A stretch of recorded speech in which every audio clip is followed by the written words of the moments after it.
dia, boa tarde, boa noite. Meu nome é Eliana, eu estou junto com a Inara nessa questão toda da assistência para vocês na monitoria de direito internacional público e privado.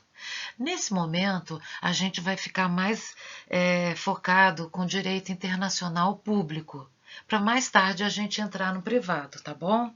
Agora, se a gente for ver mesmo com relação a esse direito internacional público, se a gente for seguir um dos grandes orientadores que o nosso professor usa, que é o Valério Mazzoli, ele costuma dizer: direito internacional público é como se fosse o conjunto de princípios e regras jurídicas, costumeiras ou convencionais, que disciplinam e regem a atuação e a conduta da sociedade internacional. Aí é que é a questão. Sociedade internacional. O que seria isso?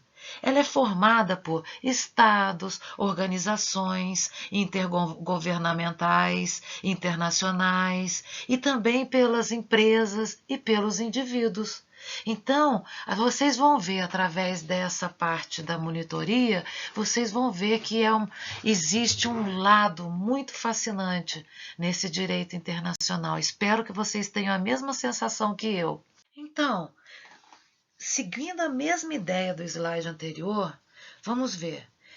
A ideia é que o direito internacional público é um conjunto de princípios e regras que podem ser costumeiras ou convencionais, né, que eu falei para vocês, que disciplinam e regem a atuação e a conduta da sociedade internacional. E expliquei para vocês quem é que faz parte dessa sociedade internacional, certo? Quais são os atores dessa sociedade internacional, quais são os sujeitos dessa sociedade internacional. E visando o quê? Visando alcançar as metas comuns da humanidade e, em última análise, visando alcançar paz, respeito aos direitos humanos, segurança, estabilidade das relações internacionais, ok? Então, na aula anterior, que foi a aula com a Inara, vocês tiveram uma apresentação de teoria geral do direito internacional público. Agora, nessa, em função do que eu estou falando para vocês, que é o direito internacional, nós vamos entrar nos sujeitos do direito internacional público. Então, gente, olha só, vocês lembram que no nosso primeiro slide, segundo, já não me lembro mais, a gente tinha visto o que era essa sociedade internacional dentro da definição de direito internacional público, ou seja, dentro da definição de DIP. A partir de agora eu vou usar o DIP. Nós chegamos a comentar até estados, organizações, empresas, indivíduos e muitos mais, tá? Então, agora a gente vai dar continuidade para esse raciocínio, certo? Porque a gente estava falando na definição dos atores, dos sujeitos do DIP. Então, agora nós vamos continuar o estudo desses sujeitos. Nós vamos ver o conceito, a qualificação jurídica deles, a personalidade jurídica internacional, o que é essa personalidade jurídica internacional, a capacidade internacional plena e a classificação desses sujeitos. Ou seja, quais grupos de sujeitos que o nosso professor Paulo gosta de trabalhar. Porque se vocês começarem a pesquisar, e eu acho até que vocês devam fazer isso, pesquisar um livro ou outro, sempre fica meio assim, voltado para a bibliografia do professor, tá? Mas se vocês pesquisarem nesses livros, vocês vão ver que às vezes existe uma divergência doutrinária, mas isso não atrapalha em nada. A nossa função como juristas ou como advogados ou como pessoas que vamos fazer concurso, a gente tem que saber essas diferenças, o que cada um desses autores pensam, porque no direito internacional público aqui a gente vai estar estudando os atores, que são os sujeitos, tá bom? Conforme eu já tinha falado para vocês nos slides anteriores, a sociedade internacional ela é formada de inúmeros sujeitos. Aqui no nosso estudo, nós vamos ficar mais voltados para cerca de 7, tá? Se eu tiver errada, depois vocês vão saber e eu também. Mas, continuando naquela definição lá de direito internacional, ainda é relevante notar que o nosso direito internacional público, ele representa, então, uma disciplina jurídica da sociedade internacional, que é formada por sujeitos, a quem normalmente esse direito é destinado. Então, o direito internacional público é destinado aos sujeitos que fazem parte da sociedade internacional, tá? E de que forma que esse direito é destinado a esses sujeitos? De forma a atribuir a cada um deles, a cada integrante da sociedade internacional, uma soma de deveres e direitos internacionais. Não se esqueçam disso. Deveres e direitos. Para aqueles que já, de repente, estudaram direito numa outra faculdade ou estão aqui porque ingressaram no curso do direito agora, nesse período, né? Então, eu vou só dizer para vocês uma coisa. Prestem atenção. Na linguagem jurídica, a gente usa muita palavra obrigação. Só que a obrigação, ela equivale ser direitos e deveres. Então, do mesmo jeito que a gente acha que tem um direito, a gente, em contrapartida, vai ter um dever. Guardem bem isso, tá? Essa recapitulação é no sentido de que a gente não pode esquecer nunca. Vou até ler de baixo para cima. A sociedade internacional é formada de inúmeros sujeitos. Vai depender de cada um dos autores, juristas, professores Paulo, certo? Os sujeitos são entes ou entidades. Eles têm condutas previstas no DIP. Eles têm aptidão para ostentar, para direitos e deveres internacionais. E eles têm a possibilidade de atuação direta ou indireta. Perante quem? A sociedade internacional. Então, sempre vai ter uma correlação de sociedade internacional com sujeitos que são os atores da sociedade internacional. Agora nós vamos chegar vamos ter possibilidade de entender quais são esses sujeitos. Mas antes disso, acho melhor a gente estudar um pouquinho de qualificação jurídica dos sujeitos. Por quê? Lembra que a gente tinha falado daquela aptidão de deveres e direitos, que eu tinha falado que era obrigação? Lembra disso? Então, essa qualificação jurídica, né, dos sujeitos, ela tem duas formas, duas conotações. Uma é sujeito passivo, que é uma conotação passiva, e a outra é o sujeito ativo, que é uma conotação ativa. A conotação passiva é aquela que está relacionada a quem o tal direito é destinado. Para quem esse direito é destinado? E a ativa é a capacidade de atuar no plano internacional, é a capacidade de fazer parte do plano internacional. Não se esqueçam, existem indivíduos como sujeitos. No slide anterior, eu deixei para vocês alguns exemplos e coloquei o nome assim, genéricos. É porque são exemplos que é para vocês, assim, em função da globalização, da visão ampliada que a gente tem, do momento que a gente está passando, aí eu coloquei alguns exemplos para vocês de sujeito, porque um deles vai poder ter uma capacidade ativa, o outro vai poder ter uma capacidade passiva, é independente isso, é só exemplos. Tá? Agora vamos analisar uma outra coisa dentro do nosso estudo de direito internacional público. A personalidade jurídica internacional. A personalidade jurídica internacional, é uma coisa que a gente começa a entender depois que a gente entende o que é sujeito. Por quê? A personalidade jurídica internacional é aquilo que fornece a capacidade de agir ativa ou passivamente no mundo internacional. Então, o que faz com que os sujeitos tenham aptidão de capacidade de agir de uma forma ativa ou passiva dentro do universo internacional é a sua personalidade jurídica.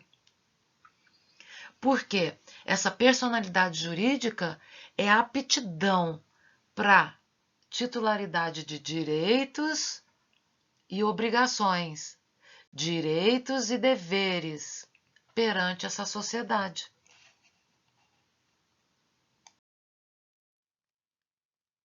Vocês vão ver que está tudo interrelacionado com a definição de direito internacional público. Vou chamar a lembrança de vocês de novo para uma coisa que foi falada num dos primeiros slides. Conjunto de princípios e regras jurídicas, costumeiras e convencionais que disciplinam e regem a atuação e a conduta da sociedade internacional, certo? Mas engraçado, eu ficava pensando assim, quando o professor Paulo nos dava essa aula para minha turma, eu falava, gente, é um monte de regra, mas sai da onde a regra? Que história é essa? É um monte de regra. Eu vou levar então a minha Constituição do Brasil para os Estados Unidos e vai dar certo? Ou eu vou levar lá para um país que está cheio de briga, Síria, e vai dar certo? Que história é essa? Eles falam que o direito internacional público é um conjunto de regras e princípios. Mas eu vou usar as minhas daqui? Não, olhem só. Está tudo relacionado com essa capacidade internacional plena. Por quê? Essa capacidade internacional plena é um poder, é uma aptidão, é uma força, digamos assim. É uma maneira de ser de alguns sujeitos, alguns atores. Por que que eles têm essa maneira diferente? Porque eles podem participar da formação das normas jurídicas internacionais.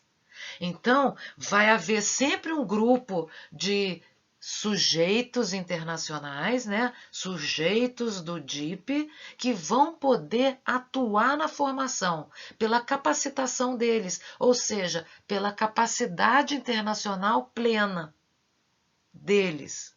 Mas não está escrito aí alguns sujeitos com letrinha bem vermelhinha, bem forte? Por quê? Para ser sujeito de DIP ou direito internacional, não é preciso ter capacidade plena. Por isso que alguns vão ter, alguns não vão ter. Guardem sempre isso, por favor. Um dos exemplos dessas negociações, ou dessa formação de normas jurídicas, são aquelas reuniões para se negociar e estabelecer alguns tratados internacionais, que o professor Paulo já deve ter falado de alguns para vocês. Vários, né? Porque ele adora falar desses tratados. E depois vocês vão ver que esses tratados também vão lhes dar base de conhecimento, de rapidez de raciocínio para as outras matérias que vocês vão ter nos outros períodos. Não se esqueçam disso, tá bom?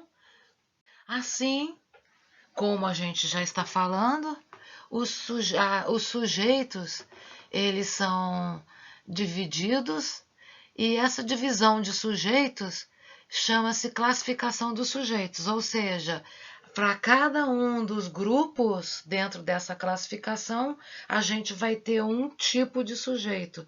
Um deles, por exemplo, são os indivíduos. O outro deles, por exemplo, são os estados. Só para vocês ficarem mais assim, tranquilos de que essa parte da matéria também é tão fácil quanto as outras, tá?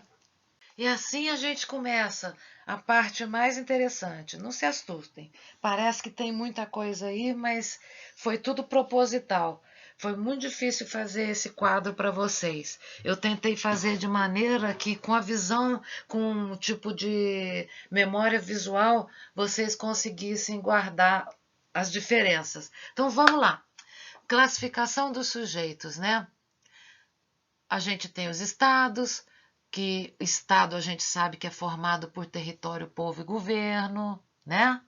Mais para frente a gente vai falar um pouquinho mais a respeito disso. A gente tem as coletividades interestaduais, as coletividades não estaduais, os blocos regionais. Bloco também é facílimo, né? Aqui na América do Sul a gente tem um bloco, Mercosul, e a Santa Sé. Depois a gente tem organizações não governamentais e empresas e indivíduos, tá? Então aí são as classificações que o professor Paulo gosta. Tem livro que apresenta 4 classificações, só trabalha com 4, mas o professor prefere trabalhar com essas 7. O que eu acho até que tem assim, uma didática muito boa e fica melhor para a gente guardar, porque a gente guarda as diferenças por grupo. Aí o que acontece? Quais são os exemplos, né? Para estados, são os estados soberanos, os países. Países. A gente não está falando de local que está tentando virar país, não, são os países, tá? Aí, para as coletividades interestaduais, são as organizações internacionais, tipo Organização das Nações Unidas, a Organização Internacional do Trabalho, a Organização dos Estados Americanos, dentre outras. Aí, as coletividades não estatais, essa daí que me chama sempre a atenção, porque ela ainda é dividida em 3 grupos. O primeiro grupo, beligerantes, o segundo grupo, insurgentes e o terceiro grupo, nações em luta pela soberania. Mais para frente eu vou detalhar um pouquinho melhor essa daí com exemplos e tudo. Aí, dos blocos regionais, a gente tem o Mercosul e a União Europeia, né? Para quem ainda não ouviu nada sobre a União Europeia, é bom que comece a se inteirar, porque até em lance de pandemia, a gente está vendo que eles têm que se unir e eles acabam por se unir. Dá alguma notícia na mídia aí um pouco negativa, mas eles que têm o tamanho do Brasil, eles conseguem se coordenar, se respeitar e fazer as coisas de uma forma mais respeitando também a pandemia, né? Desabafei. Agora, depois disso, tem a Santa Sé, que é o estado dentro da cidade do Vaticano, né? Depois a gente vai ver. As organizações não o bichinho chegou em mim. Não governamentais, Greenpeace, Anistia Internacional, o MSF, que são os Médicos Sem Fronteiras, maravilhoso movimento, é uma organização não governamental. E as empresas e os indivíduos, que são empresas, pessoas jurídicas, indivíduos, pessoas físicas, a rigor, com características transnacionais. Transnacionais, que passa desse estado para outro. Quer ver um exemplo? Uma pessoa que casa com um estrangeiro. Mora uma parte aqui no Brasil, uma parte do tempo aqui no Brasil, outra parte do tempo lá fora, e assim vai indo. Tem características transnacionais. Só para vocês saberem. Não é muito difícil, não, esse direito internacional público dele estar na nossa vida.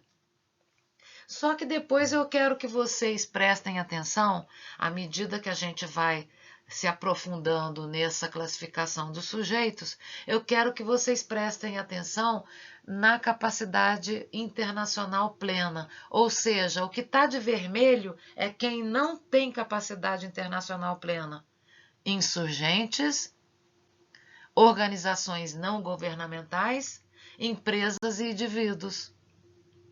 Então guardem isso, tá? Isso não muda. Estados.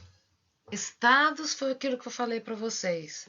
A gente tem que entender que ele é formado de 3 elementos básicos: território, povo e governo soberano. Mas a gente também teria que saber diferenciar 3 outros conceitos: povo, população e nação. Conforme o professor fala na apostila de vocês, ele fala assim, ó: povo é o conjunto de indivíduos ligados a um determinado território por um vínculo de nacionalidade, incluindo assim brasileiros natos e brasileiros naturalizados. Brasileiro nato, a gente sabe que o indígena se encaixa nisso, né? Então, é povo, é gente que pensa, que cheira. Agora, população abrange o geral, todos que estejam num determinado território, todos que estejam aqui no Brasil, incluindo assim, além dos brasileiros natos e naturalizados, inclui estrangeiro, apátrida, que estejam no território brasileiro de forma permanente. Que nem a gente tem lá em Brasília, os venezuelanos. Eles são apátridas. O governo não acredito que tenham dado ainda nacionalidade para eles. Aquele pessoal que aparece na televisão, né? Então, eles são apátridas. E o que mais que a gente tem que ver? Nação. Trata-se de um grupo de indivíduos que estão em um mesmo território e possuem afinidades econômicas, culturais, materiais, religiosas, raciais, que mantêm os mesmos costumes e tradições. Eu consigo lembrar de um exemplo que é melhor até do que a gente ficar usando o Brasil, na Espanha.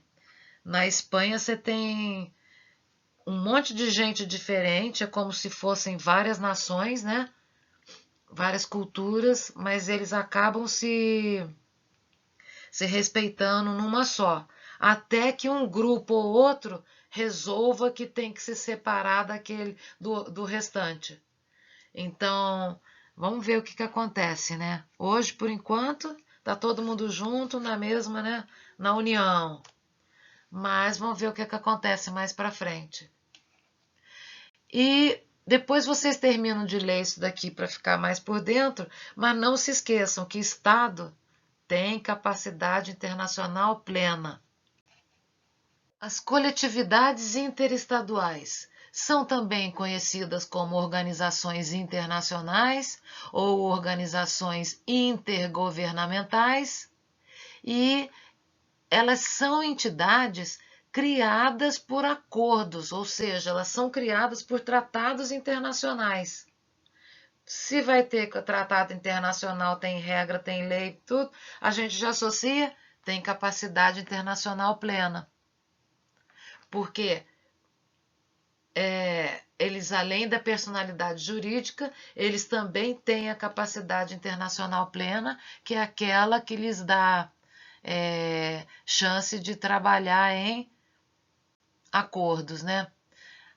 O exemplo delas: OIT, ONU, OIA, ok? Já tinha falado no outro slide o que era isso. Coletividades, né? Não estatais.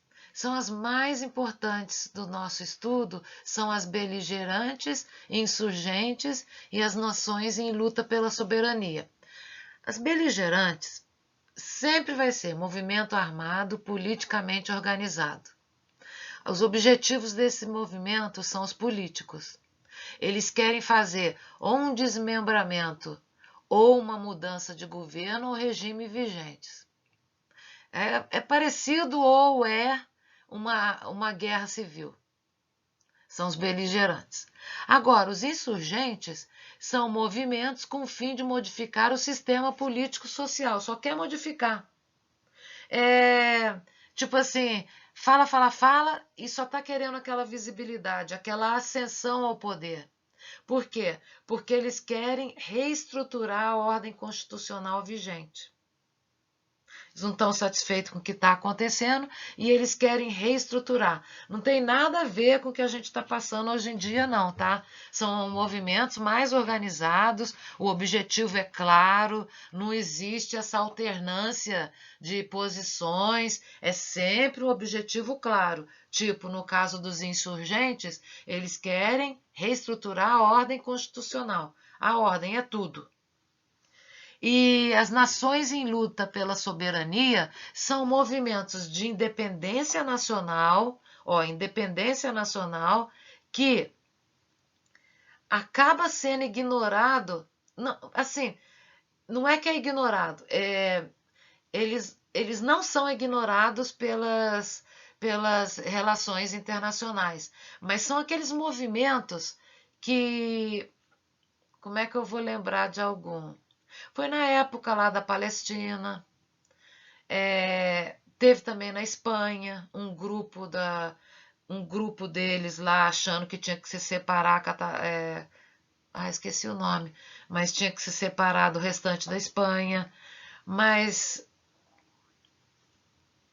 sabe, o fato deles serem não ignorados pelas relações internacionais está diretamente relacionado com o poder discricionário das soberanias internacionais. Então, pode ter gente que aceita, pode ter gente que não aceita, é assim, tá? Agora vamos ver o detalhamento desses três, tá bom? Olha só, os beligerantes. Eu tinha falado com vocês que é um movimento armado politicamente organizado, certo? Até aí não tem dúvida. Podendo ter visibilidade através de guerra civil, como uma adesão armada contra os estados, ou os estados deles, né? Eles têm um reconhecimento temporário, sendo que esse reconhecimento vai ser através de um ato discricionário da sociedade internacional. Os exemplos deles, sandinistas da Nicarágua, que foram reconhecidos pelo Pacto Andino de 1979, a Guerra de Secessão dos Estados Unidos entre 1861 e 1865, que foi reconhecida nessa época também, tá? Então, isso daí já deu para ficar bem claro, certo? Coletividades não estatais e insurgentes, é o segundo grupo deles, né? São movimentos por busca de modificação do sistema político-social, que eu já tinha falado com vocês, que eles querem fazer uma reestruturação da ordem constitucional vigente, conflitos armados em terras internas, visando a ascensão do poder, tá? Aqui no caso não tem como, porque um deles já tem o poder, né? Então, o que ele está querendo? O poder fora do país? Então não tem jeito, né? Tem efeitos mais brandos que os da beligerância.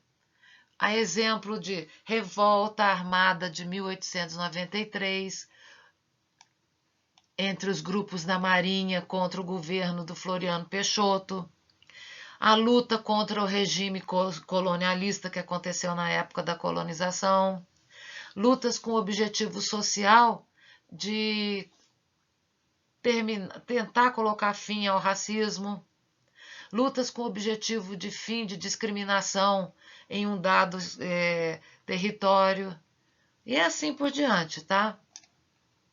O terceiro deles, que são as nações em luta pela soberania, movimento de independência nacional,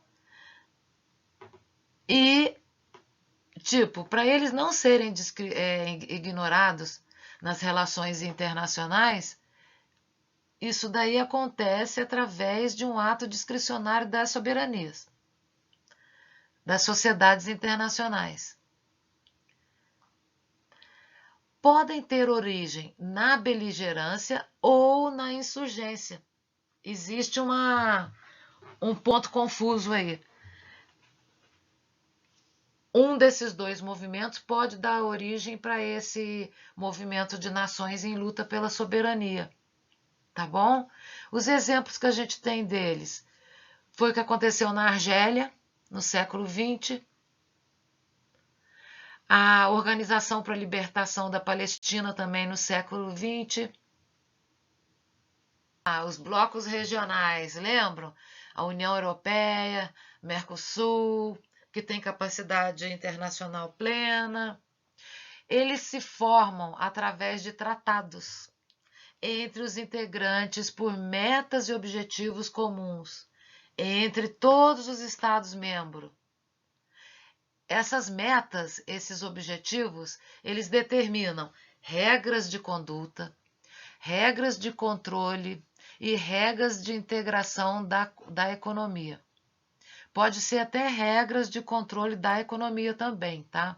Eu estou falando assim, controle de uma forma geral, porque, por exemplo, no caso da União Europeia, para você sair da França e ir para a Alemanha, você vai ter que usar um aeroporto e vai ter que seguir os critérios da União Europeia. O que fica estabelecido para sair de um país e entrar no outro. Esse trânsito de pessoas fica definido nesse tratado também. Qualquer questão fica definida. Até mesmo, gente, preço, por exemplo, preço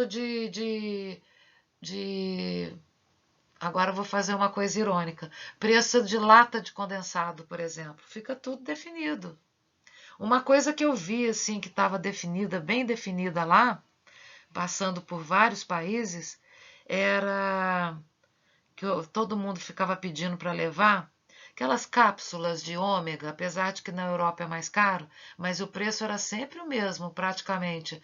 Porque a moeda era a mesma. Não tinha como eu não lembrar do preço de um local, tipo da Alemanha para a Itália. Não tinha como não lembrar. Usava a mesma moeda para pagar. Entendeu? Então eles têm esse controle todo. É como se fosse uma indústria, uma empresa, para quem já trabalhou em empresa, tem que ter regra para tudo, até para sentar na cadeira na hora que tem reunião com o diretor, é diferente do que reunião com o gerente. Com o diretor fica todo mundo com medo de pegar o café para tomar, fica com receio de cometer uma gafe, né? Então, fica tudo definido, só que fica num padrão mais assim intelectual, né? No caso desses blocos regionais, não, fica tudo definido no tratado internacional, que é feito, assinado por todos eles, tá bom? A Santa Sé, vamos ver juntos. A Santa Sé é uma coisa que eu já percebi que várias pessoas acham que sabem o que é, mas não guarda direito como que funciona. Então, acho melhor a gente perder um tempinho aqui, porque conhecendo bem um dos blocos, a gente fatalmente vai conhecer melhor o outro, o outro, o outro. A Santa Sé, ela fica no estado da cidade do Vaticano. Então, ela é diferente desse estado. Ela fica lá, certo? Ela é sediada nesse estado, tá? Para quem ainda não entendeu o que eu falei. E ela possui personalidade jurídica que foi reconhecida em 1929, tá? E ela é uma entidade que é comandada pela Igreja Católica Apostólica Romana, chefiada então pelo Papa. E ela é composta pela Cúria Romana. O que é a Cúria Romana? São os órgãos que assessoram o Sumo Pontífice em dirigir o conjunto de fiéis católicos em busca dos seus fins espirituais. Então, a Cúria dá assessoria para o Papa na direção que ele tem dos católicos. Certo? O poder da Santa Sé não é limitado por qualquer estado. E o Papa goza do status e prerrogativas de chefe de Estado, porque isso ele alcançou há um tempo atrás, tá? Ele foi sempre visto nas qualidades de soberano perante relações internacionais. E à semelhança de qualquer chefe de Estado. Por isso que ele tem as prerrogativas de chefe de Estado. Estando na Santa Sé, que fica dentro da cidade do Vaticano. A Santa Sé, junto com o Papa, pode celebrar contratos, participar de organizações internacionais e tem o direito de legação, tá bom? Os exemplos dos tratados: um acordo relativo ao Estatuto Jurídico da Igreja Católica no Brasil, que é o decreto número 7.107 de 2010. Então a Santa Sé fez um acordo relativo ao Brasil. As organizações não governamentais, o nosso 6º grupo de classificação, são entidades que não têm fins lucrativos. Tá? Elas têm a função de defender a aplicação de normas internacionais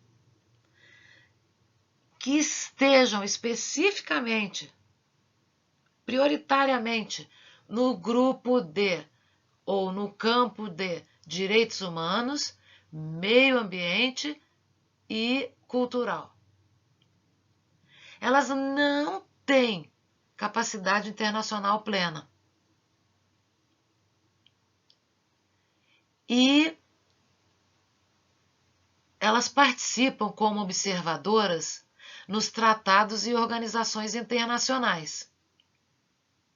São chamadas de ONGs, certo?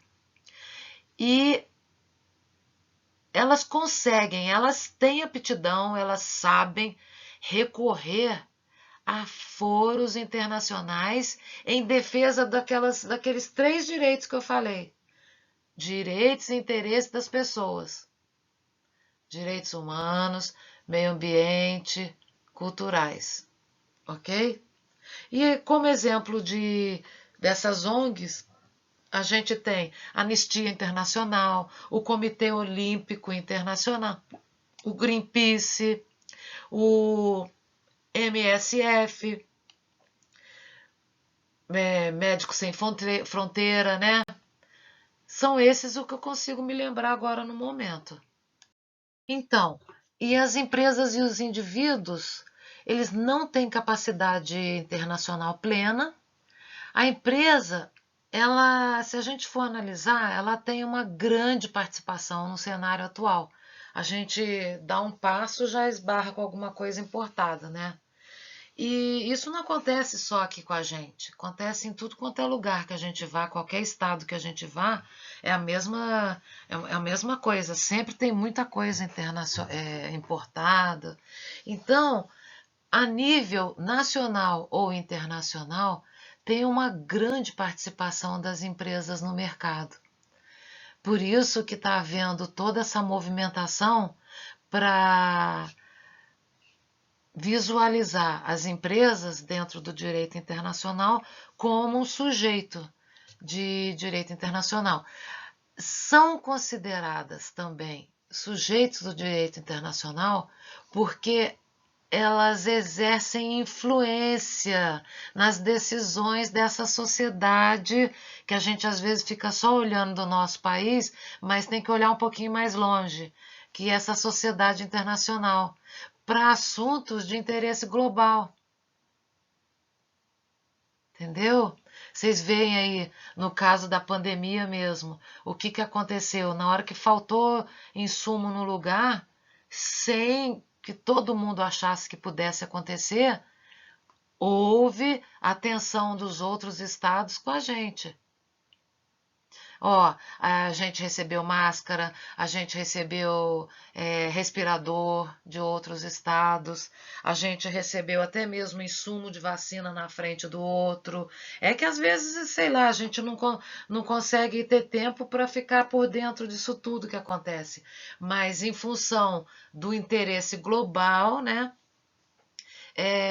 Houve uma necessidade global, um atendimento global para essas empresas. Então, se a gente for observar essas coisas que a gente está vendo atualmente, a gente consegue entender, por que que a empresa é um sujeito de direito internacional? Porque ela exerce, indiretamente, ela exerce influência. É, E em alguns negócios, essas empresas se beneficiam também dos acordos que foram concluídos com os estados.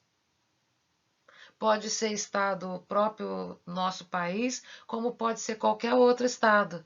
A empresa acaba se beneficiando, principalmente se ela tiver instalada aqui em outro lugar, né? Filial matriz.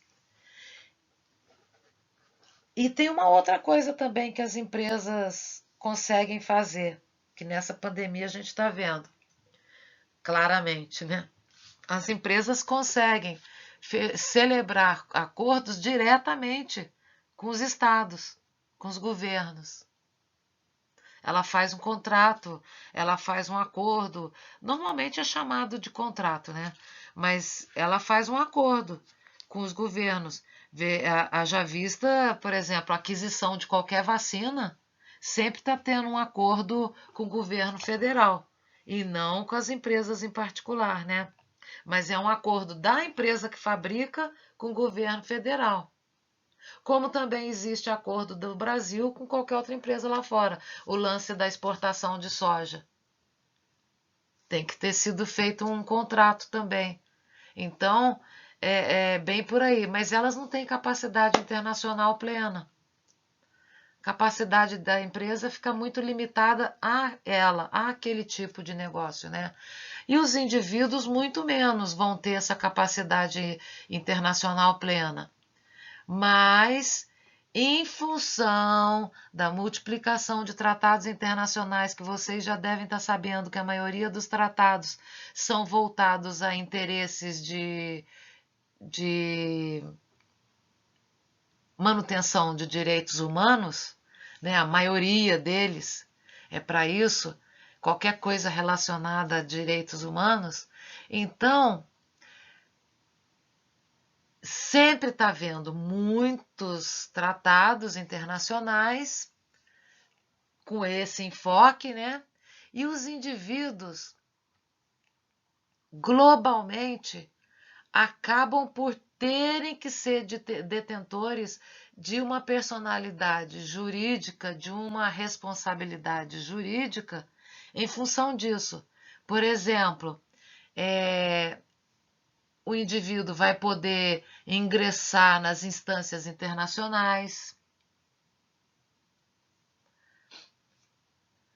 Vamos supor, você está passando por uma separação de uma pessoa estrangeira, e aí você teria residência lá e aqui, mas aí você tem que, tipo, oficializar essa separação aqui e lá, porque de repente vocês têm algum tipo de. Ou tem filho junto, ou tem até mesmo comércio no outro país. Então, por causa disso, vocês vão ter que oficializar a separação aqui e lá. Então, você vai ter que ingressar numa instância internacional. E os indivíduos, eles podem também demandar de cortes internacionais de direitos humanos, o Tribunal Penal Internacional, porque de repente, sei lá, sofre um acidente de carro, infelizmente, sei lá, tem um atropelamento, alguma pessoa com problema por causa disso. A gente não sabe. Se precisar, vai poder ser feito. E agora, num polo passivo, aí que tem uma coisa interessante. Por causa dos tratados já oficializados para crimes de guerra, para qualquer coisa nesse sentido aí que eu vou falar com vocês, os indivíduos, se achados, né, eles vão poder ser responsabilizados por esse crime de guerra, por crimes contra a humanidade, crimes contra a paz. E aí é o polo passivo, né? Porque ele não está entrando por conta própria, ele está sendo chamado, solicitado. Mas então, gente, é isso. A matéria nossa acabou. Aqui eu estou apresentando para vocês alguns exemplos de bibliografia, tá?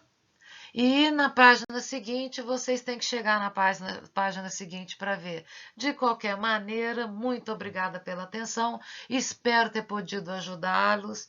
Se tiver alguma sugestão, que vocês me façam essa sugestão. A gente quer sempre melhorar, tá? Nossa intenção é sempre poder ajudar. Então, vocês podem fazer essa sugestão ou para mim ou para a Inara. Agradeço do fundo de coração a toda essa paciência que vocês tiveram lendo até agora e espero poder ajudar com seus exames. Um grande abraço e até a próxima.